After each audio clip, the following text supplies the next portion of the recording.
vous allez bien. Alors mes chers élèves, soyez les bienvenus dans cette nouvelle vidéo où on va voir une nouvelle leçon d'orthographe. Notre leçon est intitulée les homonymes. On va voir les homonymes suivants, ce, a, et. À la fin de cette séance, vous devez être capable de distinguer entre ces homonymes-là et de savoir quand vous utilisez chaque homonyme. C'est bon? Alors la première des choses, on va commencer d'abord par la définition des homonymes. Alors qui peut me dire ça veut dire quoi un homonyme? Alors qu'est-ce que vous pouvez remarquer ici, de ces mots qui sont écrits ici? Ce. Alors tout simplement, on peut remarquer que ce sont des mots qui se prononcent de la même façon, n'est-ce pas? Mais ils s'écrivent d'une façon différente et bien sûr, ils n'ont pas le même sens, ils n'ont pas la même classe grammaticale. C'est bon? Alors, si vous êtes prêts, on va commencer par quelques exemples, comme d'habitude, pour que je puisse entamer votre compréhension. Alors, suivez avec moi, je vais lire les phrases suivantes. J'observe et je découvre. Le chien suit ce chat. Ceux qui désobéissent seront punis. Il se lève tôt. Elle a réussi à avoir une bonne note. Amine est chez des amis et je n'ai pas son numéro de téléphone. Alors, ce qui concerne la compréhension globale de ces phrases, ce sont déjà des phrases simples et faciles. Alors, on va commencer par la première phrase. Le chien suit ce chat. Alors, essayez s'il vous plaît d'observer les mots qui sont en rouge. Voilà, ce et ce. On va commencer par les trois premières phrases, puisqu'on a des homonymes ici. Alors, et on doit détecter la différence entre chaque mot. Regardons ici. Alors, on va commencer par ce. Le chien suit ce chat. La première des choses, ou bien la première remarque que vous devez la faire, c'est il est placé où? Devant quoi? Devant un nom. Et normalement, devant un nom, toujours on trouve un déterminant. Et exactement ici, dans ce cas-là, on a un adjectif démonstratif. On a déjà vu les déterminants, on a déjà vu les adjectifs démonstratifs, il y en a plusieurs. On a ce, c'est pour le pluriel, cette avec deux TE et cette avec un seul T. Alors ici, regardons, ce est placé devant quoi? Devant un nom. Mais quel est son genre et quel est son nombre? Tout simplement, c'est un nom masculin singulier. C'est bon? Alors ça veut dire, si je vais vous donner par exemple une phrase par hasard et je vais vous donner le choix d'écrire par exemple quoi que ce soit ce avec CE ou bien ce avec CUX ou bien ce avec SE, tout simplement vous devez faire attention au nom qui se trouve devant ce mot-là. Alors est-ce que c'est un nom masculin singulier ou bien sûr il y a d'autres genres et d'autres nombres. Alors si vous trouverez un nom singulier masculin, tout simplement vous devez écrire devant lui ce avec CE. Et supposons par exemple s'il y en a ici chat pluriel. Alors qu'est-ce qu'on va écrire? Tout simplement on doit ajouter aussi C. Parce que le pluriel de ce, c'est C. C'est bon? Alors passons à la deuxième phrase. Ceux qui désobéissent seront punis. Alors ici, ce, qui peut me dire la classe grammaticale de ce? Tout simplement, c'est un pronom démonstratif. Alors, s'il vous plaît, vous devez faire attention parce qu'il y en a une différence entre l'adjectif démonstratif et les pronoms démonstratifs. Alors, ici, ce, c'est un pronom démonstratif. Alors, à votre avis, ici, on remplace quoi ce? Qui désobéissent. Alors, ici, on a désobéissent, c'est conjugué à la troisième personne du pluriel. Bien sûr, on peut constater ici que ce peut remplacer un groupe nominal masculin pluriel. C'est bon? Alors, c'est pour cela qu'on a écrit ce. Supposons si, par exemple, on veut écrire cette phrase au singulier. Qu'est-ce qu'on va écrire ici? Par quoi on va remplacer ce? Tout simplement par ce, lui. C'est bon? Alors, celui qui désobéit. Bien sûr, on doit faire attention aux modifications et aux autres changements. C'est bon? Alors, ici, ce, c'est au pluriel et ici peut remplacer un groupe nominal masculin pluriel. Alors, passons à la phrase suivante. Il se lève tôt. Alors, regardons ici, ce. Ce est placé devant quoi? Lève. Tout simplement, c'est un verbe. Et comment il est ce verbe-là, puisqu'on a ce ici?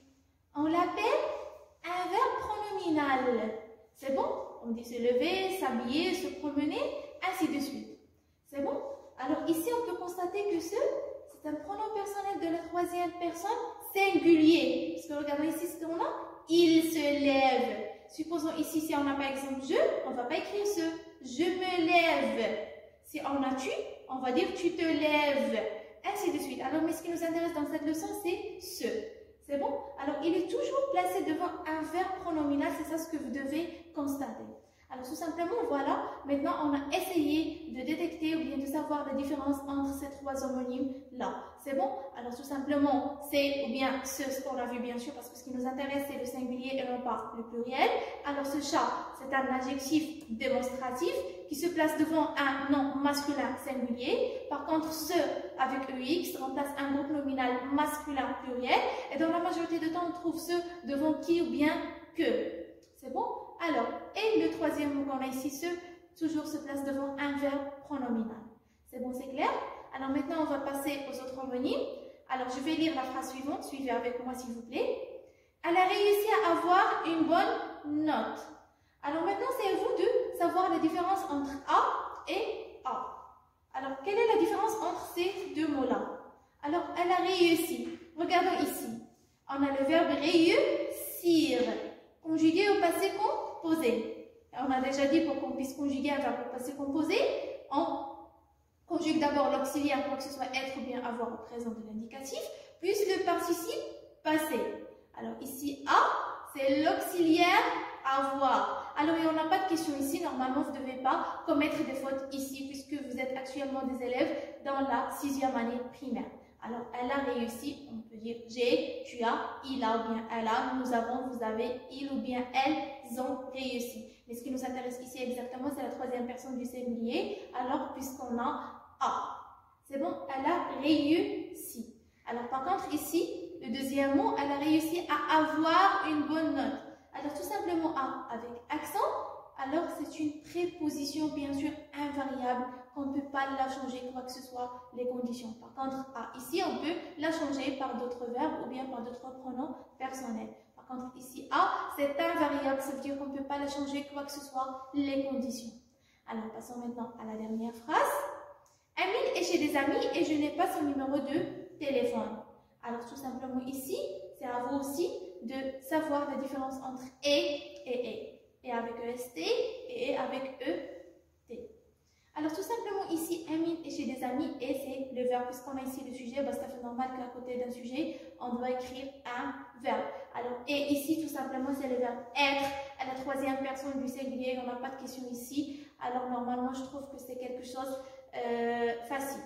Alors, et c'est le verbe être. Je suis, tu es, il est, elle est, nous sommes, vous êtes, ils, elles sont.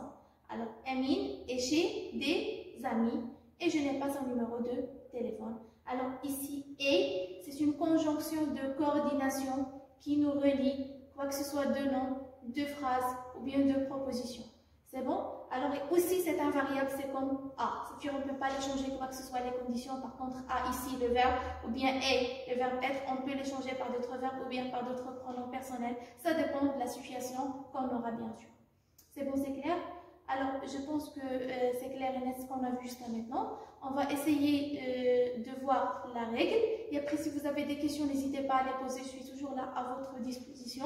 Normalement, vous devez être curieux de savoir tout ce qui se passe. Pourquoi on a fait ça, pourquoi on n'a pas fait ça. De poser des questions de temps à autre pour que vous puissiez bien comprendre. Alors voilà, maintenant on va passer à la règle. Ça veut dire ce que vous devez retenir. Tout simplement la différence entre les homonymes. On a déjà vu ça dans les exemples. Je pense que vous êtes maintenant capable de construire la règle tout seul. C'est bon? Alors ici, voilà les homonymes qu'on a vus tout à l'heure. Ce et ce. Alors on va commencer par ce, c'est un pronom démonstratif, c'est ça ce qu'on est en train de dire, qui remplace un groupe nominal masculin pluriel. C'est le pluriel de celui. Par exemple, si on veut écrire un groupe nominal masculin singulier, bien sûr, on doit utiliser celui et non pas ce. Regardons la différence. Ceux qui visiteront Rabat, celui qui visitera Rabat. Bien sûr, on doit faire attention aussi au changement au verbe et tout ce qu'on a dans la phrase pour qu'on puisse écrire une phrase correcte à 100%. C'est bon, c'est clair?